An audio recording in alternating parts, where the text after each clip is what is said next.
Hi friends, అందరూ ఎలా ఉన్నారు? చాలా రోజుల తర్వాత వీడియో చేస్తున్నాను. ఈ వీడియో మెయిన్ యూటీఐ ఇన్ఫెక్షన్స్ అండి. ఇది లేడీస్లో చాలా పెద్ద సమస్య అన్నమాట. అందులో కామన్ సమస్య అన్నమాట. అలానే తీసేయలేము, అలా అని చాలా పెద్ద సమస్య అని చెప్పలేము. కానీ ఫేస్ చేసే వాళ్ళకి తెలుస్తుంది అది ఎంత పెద్ద సమస్య అనేది. సో ఈ వీడియో అనేది అందరు లేడీస్ కోసం అండి. సో ఈ వీడియో నచ్చినట్లయితే లైక్ చేసి సబ్స్క్రైబ్ చేయండి. ఫస్ట్ ఆఫ్ ఆల్ ఏంటంటే యూటీఐ ఇన్ఫెక్షన్ అండి. ఈ యూటీఐ ఇన్ఫెక్షన్ లేడీస్లో ఆఫ్టర్ డెలివరీ ఎక్కువ, ఒక ఆఫ్టర్ డెలివరీ అయిన తర్వాత ఒక 2-3 ఇయర్స్ నుంచి స్టార్ట్ అవుతుందండి.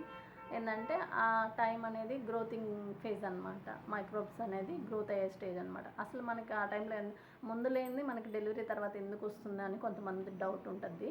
సో ఆ డౌట్స్ కూడా నేను ఈ వీడియోలో క్లారిఫై చేస్తాను.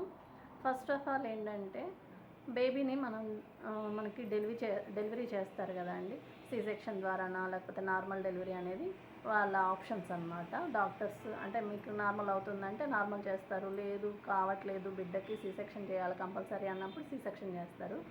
సో అందుకనని ఫస్ట్ ఆఫ్ ఆల్ ఏంటంటే ఏదైనా సరే సి సెక్షన్లో అనేది మనకి బ్లేడ్స్, స్కాల్పల్స్, ఇవన్నీ సూచర్స్ ఇవన్నీ వాడతారు, నీడిల్స్ ఇవన్నీ వాడతారు.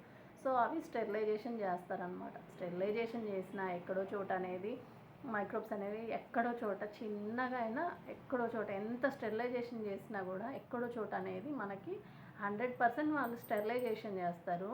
కానీ 99.9% స్టెరిలైజేషన్ అయినా ఇంకా 0.1% ఛాన్స్ ఉంటుంది ఆ మైక్రోబ్స్ డెవలప్ అవడానికి. సో ఏంటంటే మనకి సి సెక్షన్లో అంటే సరే ఇలా ఉంది, నార్మల్ వాళ్ళకంటే నార్మల్ వాళ్ళకి కూడా ఎక్కువ ఉంటుందండి. ఎందుకంటే గ్లౌజెస్, తర్వాత అంటే ఐ మీన్ ఏమంటారు, అంబ్లికల్ కట్ చేసేటప్పుడు సిజర్ కానీ బ్లేడ్ కానీ, నెక్స్ట్ వచ్చేసి ఇవి ఉంటాయి కదా వాళ్ళకి బేబీని బయటికి తీసేసేటప్పుడు హెడ్ తీసేటప్పుడు వాక్యూమ్ ప్రెషర్ ఇస్తారనమాట బేబీని బయటికి లాగడానికి.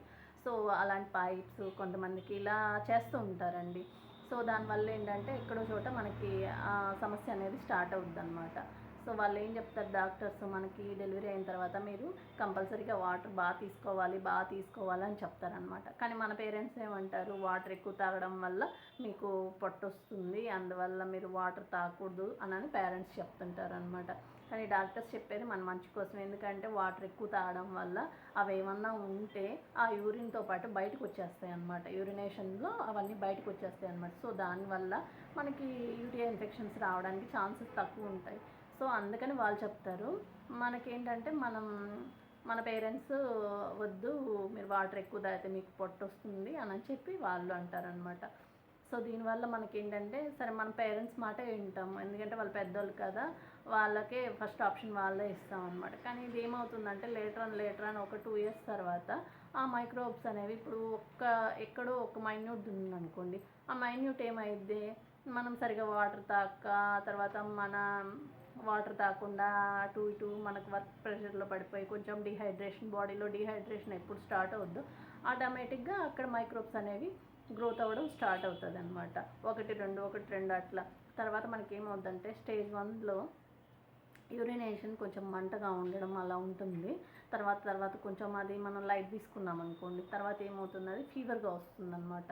తర్వాత మనం హాస్పిటల్కి వెళ్ళిన తర్వాత వాళ్ళు యూరిన్ టెస్ట్ చేసి మీకు యూటీఐ ఇన్ఫెక్షన్ ఉందండి, సో మీరు ఒక 10 days 15 days ట్యాబ్లెట్స్ వాడితే సరిపోతుందని చెప్తారు. సో మనం ఆ ట్యాబ్లెట్స్ తెచ్చుకొని వాడతాం, అయినా కూడా మనకి పర్మనెంట్గా తగ్గిపోయిందని ఉండదండి. తర్వాత ఆ 10 days ఒక 15 days మనకి తగ్గిపోయింది అనిపిస్తుంది. మళ్ళీ ఒక 10 days తర్వాత నుంచి మళ్ళీ అదే పర్పస్ అనమాట. మళ్ళీ అట్లే మనకి యూరినేషన్ మంట రావడం అలాగే ఉంటుంది. డాక్టర్స్ దగ్గరికి వెళ్తే అదే తగ్గిపోతుందిలేండి అని చెప్పి పంపిస్తారు. ఎందుకంటే యాంటీబయాటిక్స్ ఎక్కువగా వాడకూడదు కాబట్టి వాళ్ళు పంపించేస్తారనమాట. కానీ మనకి ఆ పెయిన్ అనుభవించే వాళ్ళకి తెలుస్తుంది కదా.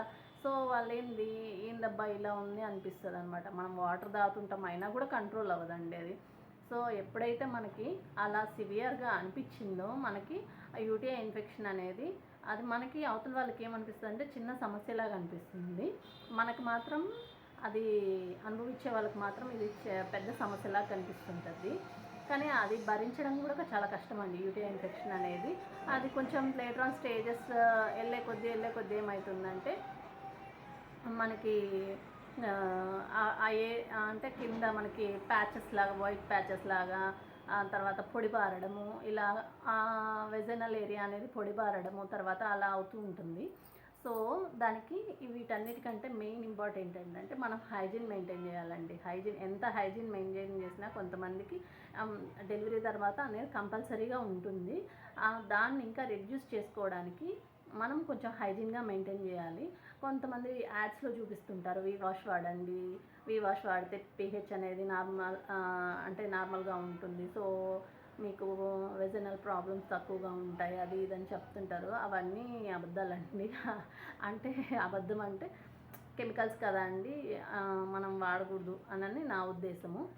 సో నేనేం చెప్తానంటే న్యాచురల్గా మనం తగ్గించుకునే వేనే చూసుకోవాలండి. ఎందుకంటే వెజనల్ ఏరియా కదా, చాలా సెన్సిటివ్ ఏరియా. సో మనం పిల్స్ తీసుకున్న, యాంటీబయాటిక్స్ తీసుకున్న, నెంబర్ ఆఫ్ యాంటీబయాటిక్స్ తీసుకునే కొద్దీ అవి కిడ్నీస్కి ఎఫెక్ట్ అవుతాయి. యాంటీబయాటిక్స్ అనేవి కిడ్నీస్ ఎఫెక్ట్ చేస్తాయి అన్నమాట. సో మనం ఎంతవరకు చూసినా న్యాచురల్గా రెమెడీస్ని ఫాలో అవుతూ మనం తగ్గించుకుంటే మనకి ఆరోగ్యంగా ఉంటుందండి. సో నేను ఈ వీడియో ద్వారా ఏం చెప్పాలనుకుంటున్నానంటే, యూటీఐ కేర్ అని ఒకటి సిరప్ ఉందండి, ఆయుర్వేదిక్ మెడిసిన్ అనమాట. ఇది కంప్లీట్గా ఇది ఏం చేస్తుందంటే management of urinary system, stones, infections. Infection వస్తే ఆటోమేటిక్గా స్టోన్స్ కూడా, ఎందుకంటే వాటర్ తగ్గిపోయే కొద్దీ కిడ్నీస్ ఏంటి, బ్లడ్ని ప్యూరిఫై చేస్తాయి కదా. సో యూరిన్ నుంచి బ్లడ్ నుంచి యూరియాని సపరేట్ చేసి దాన్ని మనకి యూరిన్ ఫామ్లోని బయటకు తీసేస్తుంది అనమాట. సో అక్కడ ఏమవుతుందంటే ఈ యూటీఐ ఇన్ఫెక్షన్స్ వచ్చినప్పుడు కిడ్నీస్ యొక్క ఫిల్ట్రేషన్ కానీ, ఆ కిడ్నీస్లో సంథింగ్ స్టోన్స్ ఫామ్ అవడం కానీ, ఈ బల్క్ మెటీరియల్స్ వల్ల స్టోన్స్ ఫామ్ అవడం కానీ ఇలా జరుగుతూ ఉంటాయండి. సో ఇది మెడిసిన్ అండి, యూటీఐ కేర్ అని. ఇది ఆన్లైన్లో కూడా దొరుకుతుంది, మీరు చూసి తెచ్చుకోండి. ఇది కంపల్సరీగా వాడండి. మైన్యూట్ స్టేజ్లో ఉండే వాళ్ళకి ఏంటంటే ఒక 2 months వాడితేనే మీకు రిజల్ట్ ఉంటుంది. లేదు కొంచెం మాకు సివియర్గా ఉందంటే ఒక 6 months వాడితే సరిపోతుందండి. ఇది బాగా పనిచేస్తుంది యూటీఐ కేర్ అని. ఇది మీరు రికమెండ్ చేయొచ్చు ఎవరికైనా కానీ. దీనివల్ల సైడ్ ఎఫెక్ట్స్ ఏం లేవండి, సైడ్ ఎఫెక్ట్స్ అస్సలు లేవు. నేను వాడాను, మీరు కూడా వాడచ్చు, కంపల్సరీగా వాడండి. ఎందుకంటే యాంటీబయాటిక్స్ కంటే ఇది చాలా మంచిది. సో మనకి ప్రాబ్లం కూడా త్వరగా రెక్టిఫై అయిపోతుంది. కాబట్టి ఈ మెడిసిన్ తెచ్చుకొని వాడండి. ఎవరికైతే ఈ యూటీఐ ఇన్ఫెక్షన్ సమస్య ఉంటాయో, మీరు ఎన్నిసార్లు హాస్పిటల్కి వెళ్ళినా మీకు ఇదే సమస్య రిపీట్ అవుతూ ఉంటుందండి. సో ఈ మెడిసిన్ వాడితే మీకు మ్యాక్సిమం క్యూర్ అవడానికి ఛాన్సెస్ ఎక్కువ ఉంటాయి. సో నా వీడియో నచ్చినట్లయితే మీరు లైక్ చేసి సబ్స్క్రైబ్ చేయండి. ఇలాంటి వీడియోస్ ఇంకా మీకోసం నెంబర్ ఆఫ్ వీడియోస్ నేను పెడతాను. ఇంకా చిన్నపిల్లల గురించి నెక్స్ట్ వీడియోలో డిఎన్ఎస్ అండి, డీవియేటెడ్ నాజిల్ సెప్టమ్, అంటే చిన్నపిల్లల్లో వచ్చే సమస్య గురించి నెక్స్ట్ వీడియో నేను పోస్ట్ చేస్తానండి. కంపల్సరీగా ఈ వీడియోని చూసి లైక్ చేసి సబ్స్క్రైబ్ చేయండి. బాయ్.